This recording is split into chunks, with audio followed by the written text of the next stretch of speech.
Hello, everyone. I welcome you all to dive into DevOps conference. So before we get started, let me introduce myself. My name is Yogesh Raheja. I am a CEO of ThinkNix Technologies.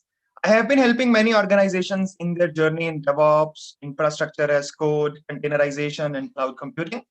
I have also authored several books on cloud and automation, such as Effective DevOps with AWS, Automation with Puppet, and Automation with Ansible, which have been published globally by Pact and Wiley Publishers.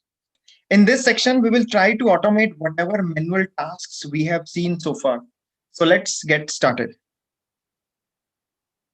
So as you know, there are multiple phases starting from writing the code to deploying your application in your environment. So typically you would be having a team of developer, you will be having code quality check or code coverage check teams. You will be having build teams, test teams, which are primarily responsible for packaging your application. So what happens is, let's say I'm talking about Java. So you will be having a developers team who will be creating or developing Java applications. It means they are writing Java code. Once code is written, probably they will be having a unit test also written in that code. What we will do is there will be a separate team which will be performing your code quality check and code coverage checks. Like you have JMeter, SonarQube, you will be having a lot of tools which will do all these things. Then that thing will go to the next phase, which is your build. Now you will be having tools like Maven, Gradle, MS Build. So these tools will help you to build or package your application or package your code. Once that packaging is done, what we will do is we will keep that in a centralized place. Now, this centralized place is actually known as Artifactory. Like in the first section, we talk about GitHub and we spoke about Docker Hub. Similarly, when you talk about placing your packages, you will be having another term called artifact. So artifacts will be placed in a centralized repository or centralized place. Now, Nexus is one of the tools. JFrog is one of the tools where you can even you can use S3 or Google Cloud Store to put your artifacts over there.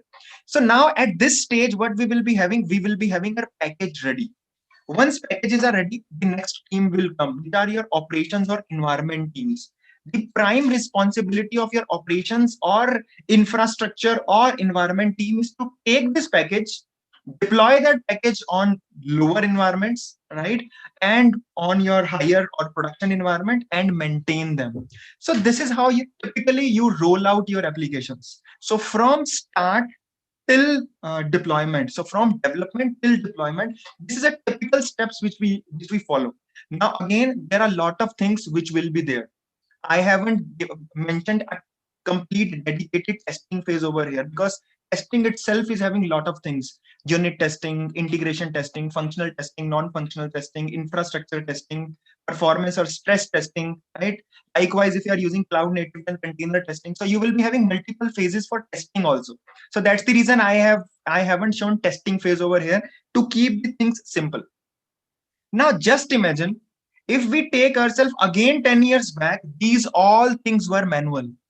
One team is writing a code, one team is doing a code quality check, one team is building a code, one time is putting those codes, teams is putting those codes in your artifacts. So, multiple teams repeatedly doing the same things manually. Then organizations started thinking it in a different way. Why can't we integrate all these steps so that we can have a final package available over here?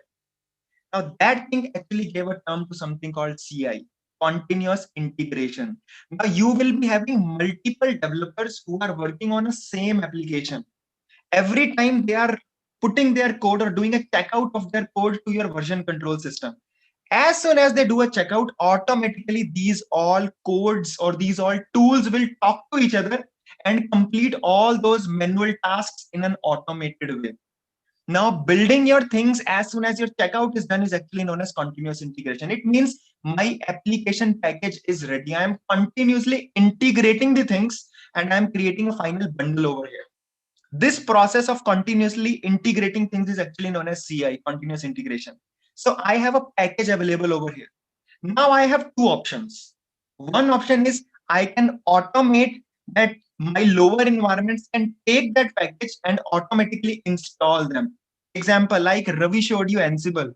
Now what happens is I'll write my Ansible code in such a way that as soon as a new package comes, automatically Ansible will pick it over here and do an installation or upgrade for me automatically. Now, if your packages are getting automatically deployed to your environment, that is actually known as continuous deployment. As soon as you do a checkout, from checkout till your installation or upgrade, everything is automated. This process is actually known as continuous deployment.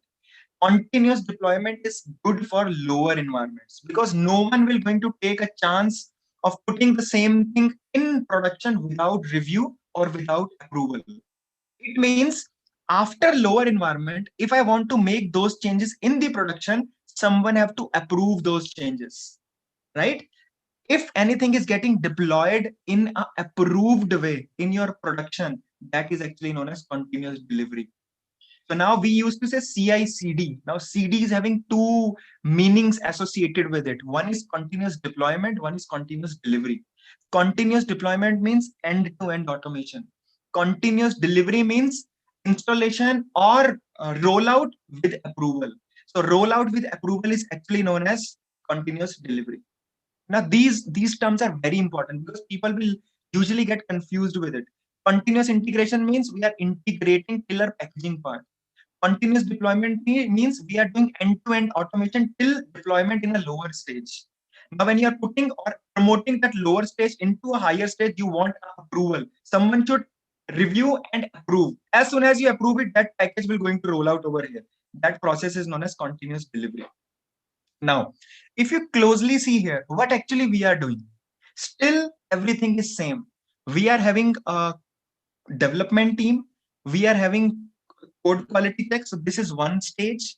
We have build. This is second stage. We have artifact. This is another stage. We have prod and we have non-prod environment. These all steps are same.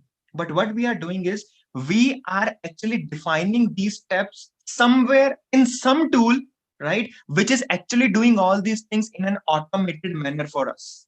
Now, when you are defining these stages somewhere, those state definition of those stages is actually known as CI/CD pipelines.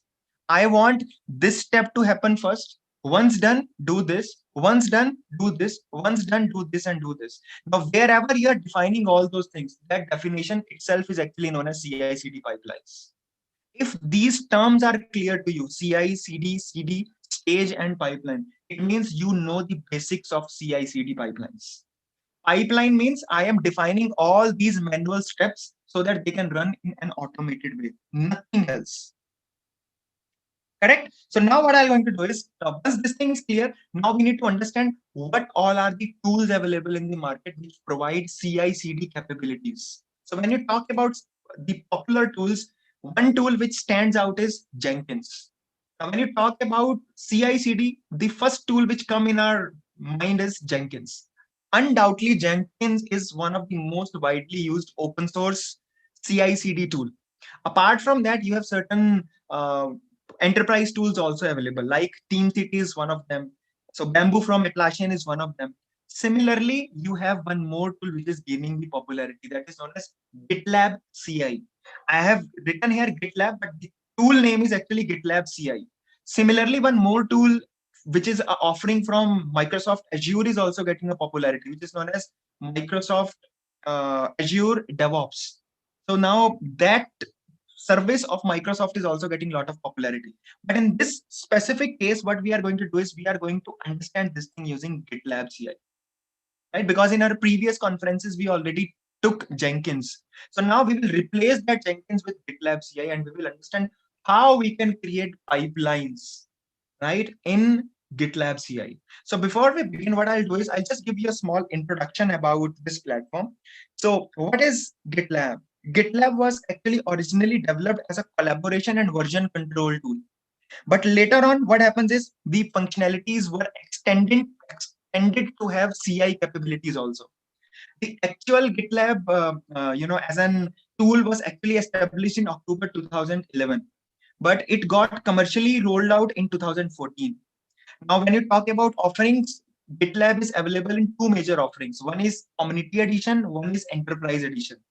Even you have the SaaS platform also, where you don't have to do anything and you can directly use GitLab as a SaaS offering by GitLab.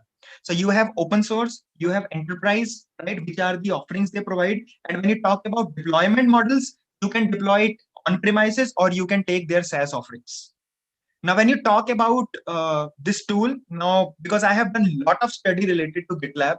So when GitLab was originally created, it was just a collaboration tool. That is the reason people know GitLab as version control system tool more, or SCM, source code management tool. The initial version of GitLab was actually written in Ruby. But when they added the capabilities of CI/CD to it, those CI/CD GitLab capabilities are completely cloud native. So your GitLab CI is nothing; it's a cloud native application. It means under the hood, it is using containers. And if anything is using containers, the best language to develop that particular product is always Golang. That is the reason GitLab CI, especially there is a agent which is known as GitLab runners. They all are written in Go language. So nutshell, so initially it was a collaboration tool, then it extend to CI/CD capabilities, right? And then we were having initially it was all open source. From 2014, the enterprise offerings were also released, and majority of the code is written in Ruby, but the capabilities which added it to a CI part is actually written in your Golang. Right now, next, now when we talk about GitLab, I will specifically talk about GitLab CI. So when you talk about GitLab CI, it's very essential to understand what is the architecture of a GitLab CI. Now, when you talk about GitLab CI, it's actually having one server that is known as GitLab server. And that GitLab server is a brain of this entire GitLab CI product. Whatever you do there, right, it will going to store everything in a GitLab database also. So it means the primary part of GitLab server will be the core code of GitLab, and then you will be having a database where it will going to store your things. But this will actually not do anything for you. This is just a driver. Now, GitLab server, as a user, we will authenticate with our GitLab server, and GitLab server will actually instruct the same thing to be done by another component. And that another component is actually known as GitLab runner. So GitLab runner, what it will do is it will do the entire heavy lifting for you. Example, I want to build a stage. Now, that compilation of the stage will be done by GitLab server, and that bundle will going to get passed to your runner. Runner will actually execute all of those stages for you. And under the hood, what it actually does, it creates a container. Inside that container, it runs all those steps. But who is actually executing them? That GitLab runner is actually executing them. Once GitLab runner complete the things, now there are two more things which you can use. Now those two things are artifacts and cache. Example, now stage one, it created some outputs, and that output is something which you want to use in the next stage. Now that output is actually known as artifacts. Example, build of an package. I want to use that package in the next stage. Now that artifact you can store over here in the artifacts field. Now you need to define that I want to use the artifacts. Similarly, when you talk about GitLab CI, if you go to the market, people will say GitLab CI is slow than Jenkins. Reason being, people compare GitLab or any other CI tool or CI/CD tool with Jenkins. And Jenkins is very fast, yes. But at the same time, it is too complex also because it uses heavy third-party plugin integrations. Now, when you talk about GitLab, now there are a lot of ways in which you can do the optimization. When you talk about optimization, you want to increase the speed also. Now here, and if you want to increase the speeds, what you have to do is you need to use one integrated or inbuilt property of GitLab CI, which is known as cache. So whatever you are doing, you want to put them in a temporary memory, you can say, which is known as cache. So that in the next stages, it should not build everything from the scratch. It can take the things from the cache and execute things to give you speed optimization. Right? That is the reason I have drawn these two things. Otherwise, simply I can say GitLab server and GitLab runner. But artifact and cache, these two components are important to understand. Again, let me give you one more in-depth information which is useful when you are working with GitLab CI. GitLab CI was initially hosted on Microsoft Azure, but in 2018, this platform has been migrated from Azure to Google Cloud. That will give you one more information, that if someone asks you where GitLab is storing my artifacts and cache, the answer will be on Google Cloud. So you will be able to see storage apis.google.com. It means it is using the object store or object storage of Google Cloud to put your artifacts over there. Right? So in a nutshell, when you talk about the architecture, you are having a server, which will be a brain of your entire GitLab CI. It will instruct your runner. Runner are nothing, they are agents or softwares, right? Which actually do the heavy lifting for you or execute the actual things for you. So when I'm going to show you the practicals, I'm going to show you these things practically. So don't worry, right? Now next is your GitLab CI YAML file. Again, when you talk about GitLab CI, now you need two things. One thing is the repository, and the second thing is this file .gitlab-ci.yaml. As soon as you create this file in your repository, GitLab CI will automatically trigger the pipelines for you. So this is as simple as that. The two prerequisites are, one is your Git repository. Second thing is .gitlab-ci.yml file. Now this YML file is something where you are going to write your stages. Example. Now if you see here, now whatever I have mentioned here on the these boxes, these boxes are nothing. This is root actually. Root means these all are global values. Now, as I told you, GitLab is entirely cloud native application. It means it runs everything on containers. Now, there are two ways in which you can run those containers. One way is you can write your on Docker images and use them. Second is, if you will not write them, your GitLab is going to download the default images, GitLab default images. But I don't want to do it. I want to be real. And when I want to be real, I want to give my own images. So if you see here, I am defining that my all stages will going to use this image. Now this is a Docker image. After that, I am defining something called stages. Now stages are nothing. These are the same thing which I have shown you in the first slide. So I want to build things, I want to test things, I want to deploy things. It means I'm creating three stages. Inside three stages, what I will do is I will use a keyword called script, and I will going to write what steps I want to perform here.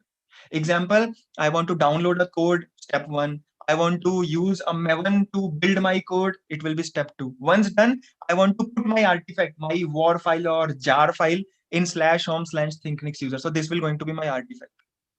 Once this is executed successfully, my next build will start, which is my test stage. See here, test stage. Again, here I will deploy that on a test server and I will execute. So these step one, step two are the steps which we want to perform, right? And after that, once everything is done, what we are doing is we are going to deploy that. Now, if you closely see here under deploy, I have given something called when manual. So I'll tell you what it is. If you closely see here, step number one and step number two. So these two, building a package and testing a package, this is actually a continuous deployment. As soon as this CI will or this pipeline will trigger, it will going to do step one. And once this is successful, it will going to do step two. But I don't want to roll out it in production. I want to do a continuous delivery and I want to deploy it. And to do continuous delivery, what I am doing is I am changing the behavior of automated trigger to a manual trigger. See here, when manual. So when is a keyword, manual is a keyword. Now this will make things, see here, will make things in a continuous delivery manner. Sorry, continuous delivery manner. So now what will happen is image, every stage, a runner will come, runner will take that image and create a container for you. Inside that container, this stages will going to happen. So now let me draw it and show you. Probably then it will be more useful for you.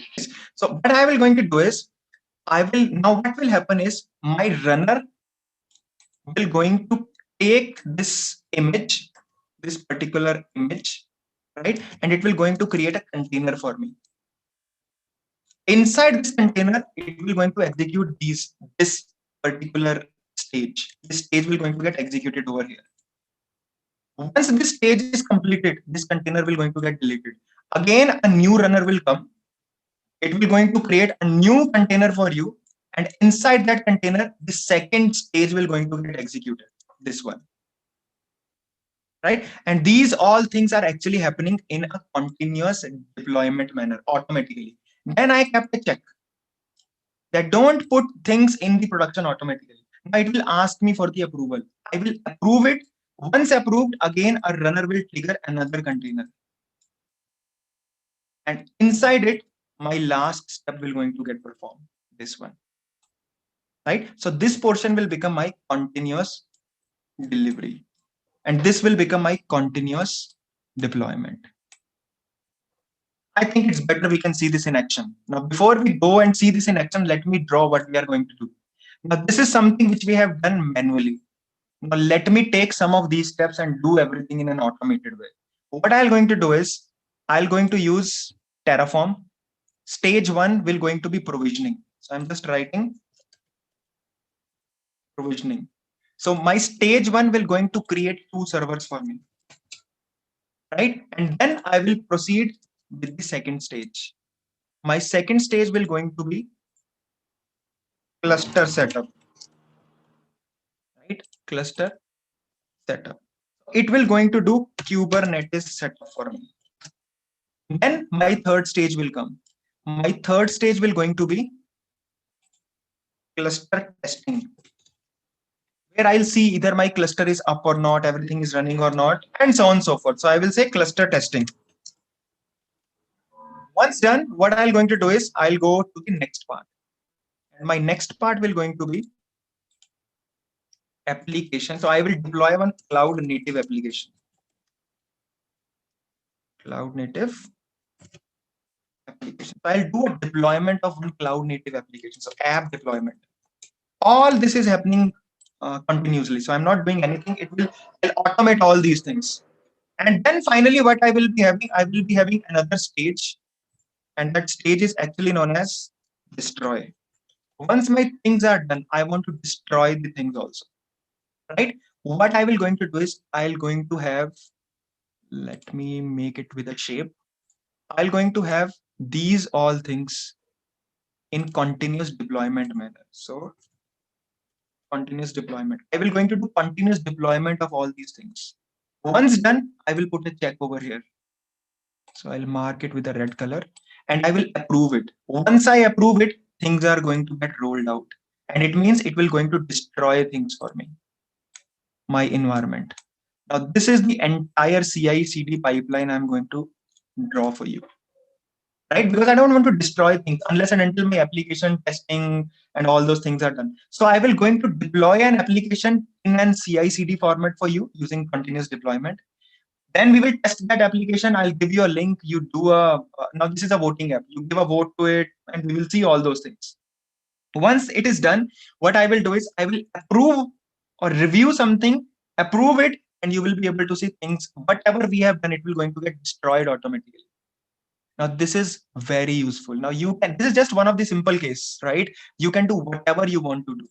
Now, you can extend it from previous section where you can have a code, you can have your build tools, then testing, even you can incorporate your security features like SAST, DAST, right? Or whatever things you want. And you can extend this pipeline up till any level as per your requirement.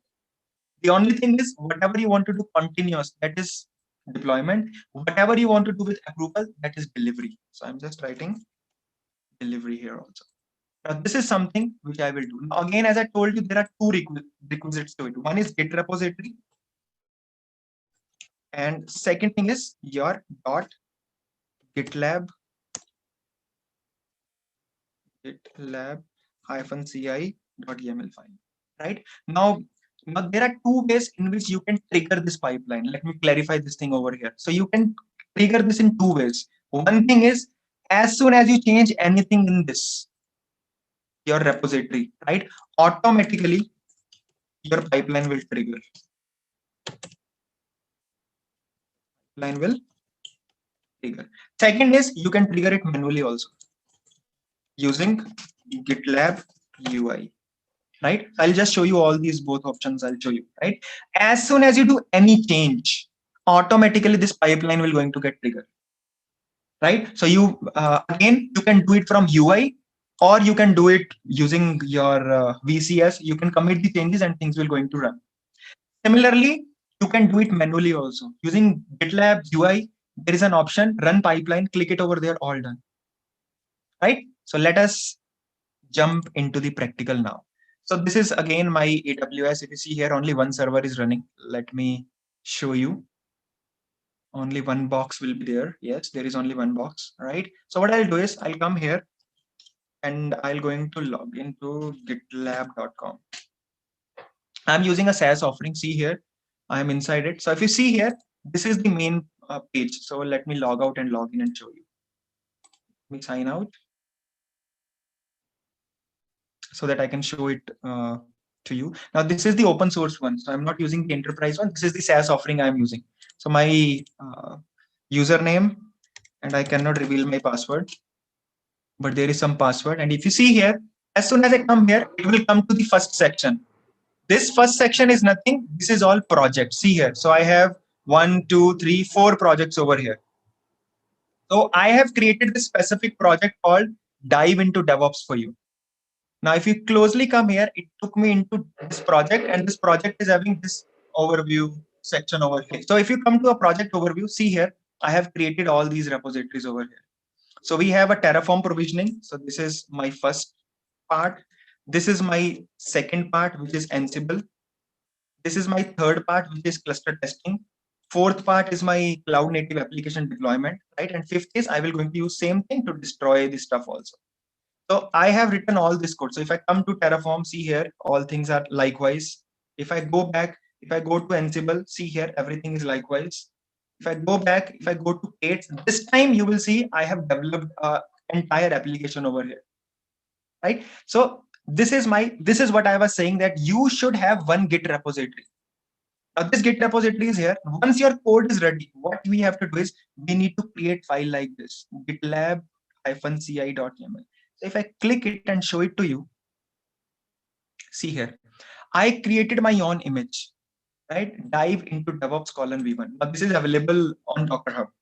So this image will be used in this entire pipeline. See here, I'm using cache also, because when we use Terraform create that .terraform directory, which I showed you in the first section. I don't want it to get recreated over and again. If I'm using it, I just want it to cache it. So that is the reason I use a cache over here. If you come here, I created stages. Stage 1, create server. Stage 2, cluster setup. Stage 4, cluster check. Stage 5, application deployment. Stage 4, application deployment. Stage 5, destroy. See here, I created 5 stages. Inside these 5 stages, now I will define these steps. Now I am creating this pipeline. Come down, see here, provisioning Kubernetes infrastructure. So I'm using this stage provisioning. Inside this, these all are the steps I will want to use. See here, Terraform version, Terraform init, Terraform validate. These all are the things which I have used manually. So now I am writing it inside a file. And what I am doing is I am creating artifacts. Some of the outputs I am taking. Then I'll come to the next step, which is setup. If I come down, see here, this setup. Now in setup, what I'm doing is I am creating or using the Ansible playbook. This time, if you closely see here, I'm not using -ask-pass, because I have used a different way of passing a password over here. Come down, see here, I'm again taking the artifact, right? And then I'm checking the cluster status. Third stage, check. See here, check. And then under this, I'm doing all these steps. Similarly, application deployment. Similarly, destruction. When you see destruction, I have given when manual. It means this will going to be my continuous delivery. It will be with review. It will be with approval. But till deployment, everything will going to be in sequence. Continuous deployment here, continuous delivery here. Right? So now, again, I'll go back. I want to trigger it. Now, there are a lot of ways in which you can trigger it. First thing is, now I am using Terraform. As I told you, if I am using Terraform, I need to authenticate also, na? Right? So that is the reason. If you come to this section called settings, in settings, you have CI/CD. In CI/CD, you will be having variable section where you can define all those stuff. See here, variables. So I gave my all variables here. See this, access keys, secret keys, and all those things. And they all are encrypted. I can put whatever variables I want. There are 2 types of variables in GitLab CI. One is inbuilt variables, one is custom variables. So these all are custom variables. Even there are some of the inbuilt GitLab variables also, right? Similarly, if I go up, if you see here, there is something called runner. Now there are 2 types of runners. One is dedicated runner, one is shared runner. If we want to improve more speed, you should use dedicated runner also. If I come here, see this. Shared runners, specific runners. Specific runners, you need your own environment, but it will improve the speed a lot. Similarly, when you talk about shared runners, this is something which I am going to use. If you see here, at this point in time, there are 15 runners available. So my CI pipeline or CI/CD pipeline will going to take any of these runners to complete physics, right? Go a little up again. Let me come back to repositories. What I'm going to do is, now if I want to trigger things, now there are two ways. One way is I can change thing from here and things will run. Another way is come to your CI/CD, click, and you will be able to see your all pipelines. See here. So there is a button called Run Pipeline. Under the project, come to CI/CD, and in CI/CD you will be able to see this. If I click it over here, this is manual pipeline run. Right? I can click it over here and it will going to run things for me. So what I will going to do is I will not going to run it manually. I'll just show you how it works automatically. Repositories. Again, one thing which is worth mentioning over here, as I told you, GitLab was originally a collaborator tool, right? So this repository, issues, merger, operations, wiki, snippet, these all are old features. GitLab CI is specifically this thing, CI/CD pipeline. This is the GitLab CI actually. Rest all of the things are old. Now this is your, whatever I'm showing you at this point in time, this is my version control system. Let me bring it a little down. See here. Now if I come here, now what it is, this is all my version control system. This is my issue tracker, which is your project management, Jira. Now this is your merger requests, again a part of VCS, right? You can use it as a package repository or container registry also, new feature added. So these all are the additional functionalities. But when you're talking now, this wiki is for your documentation. But when you talk about specific GitLab CI, this is the only option we are talking about. So repository and GitLab CI. But apart from that, there are other tools also which are available or other capabilities also which are available. Like when Ravi was telling about molecule and security part, he told that you can have a kitchen testing or kitchen CI. Likewise, you have a security over here, inbuilt security provided by GitLab. If you click it over here, you will be able to see it. So if you see here, upgrade your plan to the audit events to get all these things, configurations and audit events. See this. SAST, DAST, these all are different tools or some vendors with which GitLab have collaborated, right? But we need to upgrade it, right? It is not available with free version. Again, I'll come back to the repositories. Right now, what I'm going to do is I'm going to show you how things will work. Now, I'm going to come to a README file and I'm going to change something. If I come down, let me put a dot here. So let me edit. I'm changing anything, right? So let me put a dot.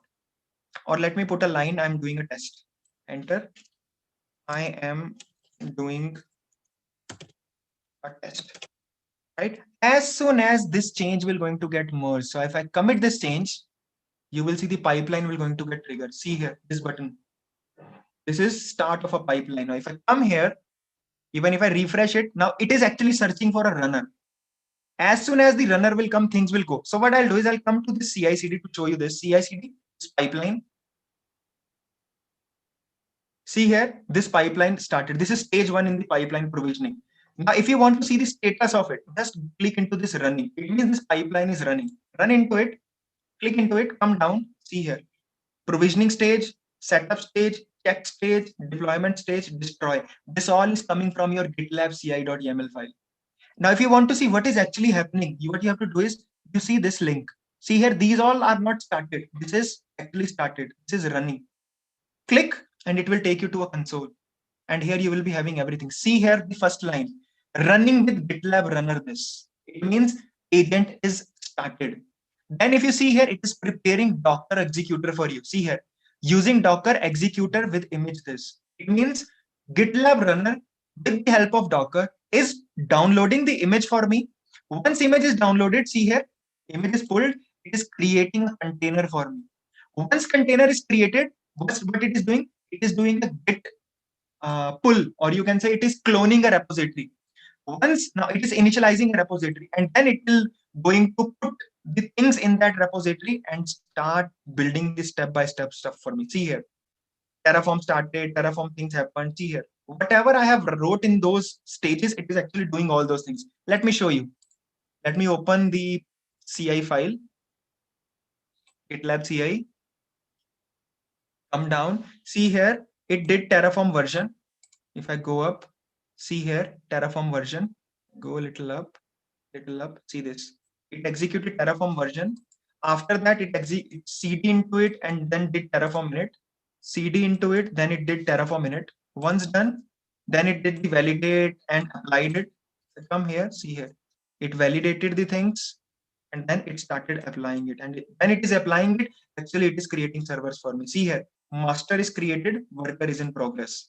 Let's go to AWS, refresh and see either it is true or not. See this. Worker and master, two machines got created. They are in initializing state at this point in time. Come here again, see here, it is doing this stuff. Once this thing will going to get completed, you will going to see, it will show you that the job have been executed successfully. See here, right? All steps have been completed. CP is, after that, it is saving the artifacts. Once done, see here, job succeeded. As soon as this job succeeded, even you can see this thing over here also. If I click on this provisioning, you will be able to see a green check mark. It means it is completed. If I click on the setup one, you will be able to see it is in running state. See this, it will tell you the status, it is in running state. If I come to the other stage check, it will tell you it is not yet started. Similar things, if I go to this pipeline, it will going to show me the same thing over here. Pipeline, you will be able to see it is still in running state, but first step is completed. It is doing the second step now, Ansible step. Click here, come down, first is done, second is in progress. Click it over here, again it will going to do the same thing. See this, new GitLab runner, image got pulled, image is creating a container for you. Once done, it is creating or initializing a Git repository and it is actually starting doing the things for you.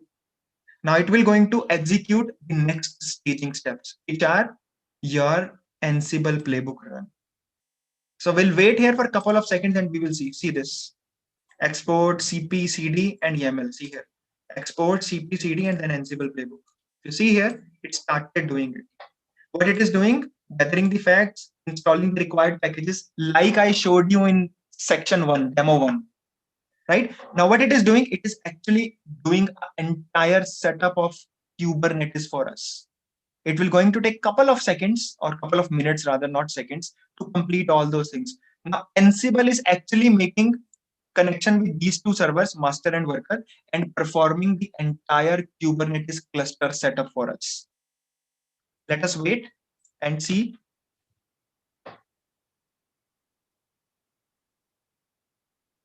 Right, so it is doing the install required dependency packages and all those things. Right, if you see here, this is also very useful. Again, let me tell you one more thing. Now there is a default timeout for this GitLab runner. Now these jobs will not going to run forever. Now by default, you will be having a 1 hour of locking period. Now if you come here, see here, so timeout is 1 hour for this project. Now if this particular task will not going to get completed within 1 hour, this job will going to considered as failed because runner will going to get timeout after that. Right, so this is also, now if you closely see here, I'm using a shared runner. Now, like I told you, you can have a shared runner or dedicated runner. So it is using a shared runner, which is this one. This shared runner is actually interacting with the Docker and helping us to perform all of these tasks which we have written over here. Right, so this is stage 1. We are in a second stage and we are doing it in a continuous deployment manner. So it is taking some time. Let us wait because we cannot do anything. Let us wait. Let me go it again here. Else I will show you some other features by the time it is getting installed. So it is installing the dependency packages. See here, it got installed, adding the Docker repository. Now it is installing the Docker because it is package installation. So it will going to install dependencies and all those things. So sometimes it takes some time. So similarly, again, one thing which I would like to show you is if I come here back, if I come to the settings part here, let me open it in a new tab and show you. This setting part, once you come to the setting part, there is something called CI/CD. Now, when you come to the CI/CD, right, you will be able to do all the uh, things, all customizations over here. If you come over here, see this trigger pipelines. You can even use APIs or some other post queries to do the things like webhooks. Similarly, if you go a little up, variables, as I told you, variables can be anything. It can be user-defined variables like I have used, or it can be inbuilt GitLab CI environment variables also. Similarly, you can have artifacts, right? You have runners, as I told you, dedicated or shared. If you are using specific runners, you should have a Kubernetes environment up and ready with you. Similarly, if you go up generic pipelines, you can customize it. Or even if you see here, timeout value is given 1 hour over there. If you want to change that 1 hour timeout settings, you can change it from here. Similarly, there is one more thing which is known as auto DevOps. So if you click it over here, you will be having default to auto DevOps pipelines. And you can read about it, that how you can create entire build, test, and deploy pipelines using auto DevOps in GitLab CI. So these are the only available options at this point in time when it comes to your GitLab CI settings, right? Let us go back and see what happens.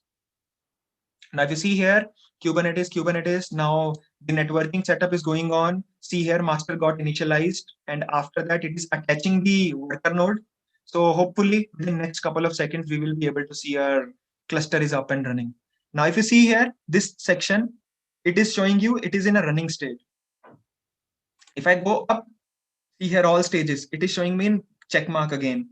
If I come little down, see here at this point in time, checking cluster status is not yet started, right? So as soon as this setup will going to go in a green state, automatically the next thing will going to get triggered. See here, I specifically put sleep 30 over here so that I can show you that stage over here, right? So it is actually a job status.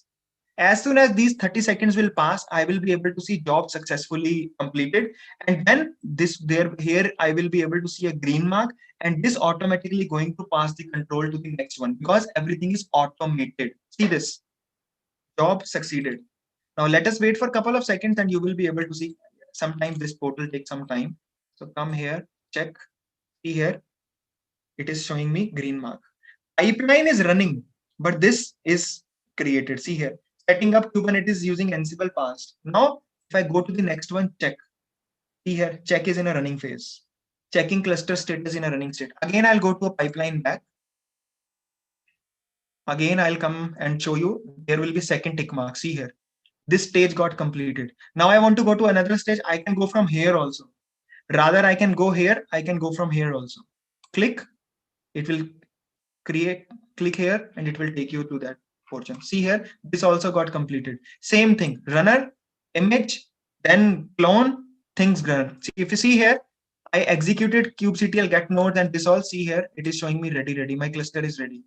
Come down, see here, all of the setup is running. Come down, all things are running.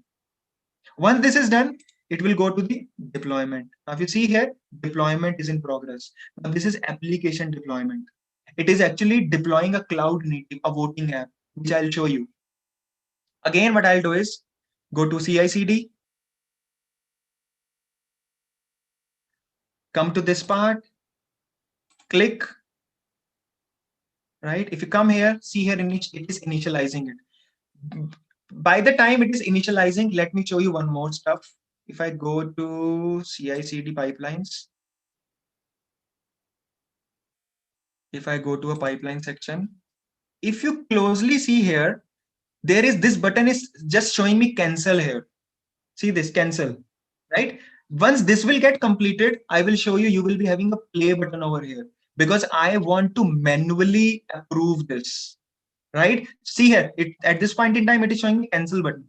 But as soon as this will going to get completed, I have put a check over here and manual. So it will going to convert this cancel check into a play. But if you approve it, then only I'll going to play it. Otherwise, I will not going to play it. Right? So let us wait and then I'll show you this part. Let me come back. See here, sleep for now. If you closely see here, my application got deployed. See here, namespace, deployment, service, deployment, service. So 5 different microservices have been deployed under a namespace. If I come down, see here, pods are getting created, 5 pods, 4 services are getting created, deployments got created, replica sets got created, and if you see here, job got completed successfully. Now, if I come to pipeline